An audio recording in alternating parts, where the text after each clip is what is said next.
250 రూపాయలు ఖరీదైన ఇనప ముక్కను 500 డిగ్రీ సెంటిగ్రేడ్ ఉష్ణోగ్రతలో వేడి చేస్తే 500 రూపాయలు ఖరీదైన గుర్రపు నాడెం తయారవుతుంది. ఇదే 250 రూపాయలు ఖరీదైన ఇనప ముక్కను 1000 డిగ్రీ సెంటిగ్రేడ్ ఉష్ణోగ్రతలో అంటే వేడి అధికం చేస్తే విచిత్రం చూడండి. ఈ 250 రూపాయలు ఖరీదైన ఇనప ముక్కలో నుండి 15,000 రూపాయలు ఖరీదైన గుండు సూదులు తయారవుతాయట. విచిత్రం తెలుసా?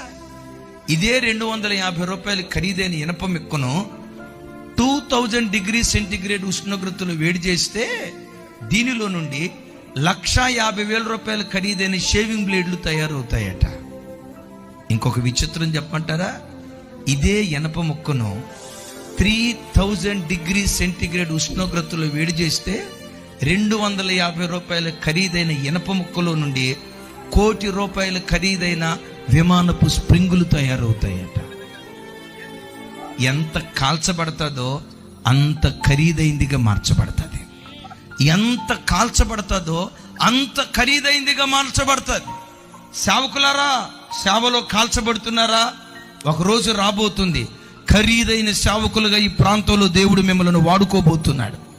భక్తిగా బ్రతుకుతున్న క్రైస్తవ కుటుంబాలారా, నీతిగా యథార్థంగా బ్రతుకుతున్న క్రైస్తవ కుటుంబాలారా, ఎంత నీతిగా బ్రతుకుతున్నా కాల్చబడుతున్నానయ్యా, ఎంత భక్తిగా బ్రతుకుతున్నా కాల్చబడుతున్నానయ్యా.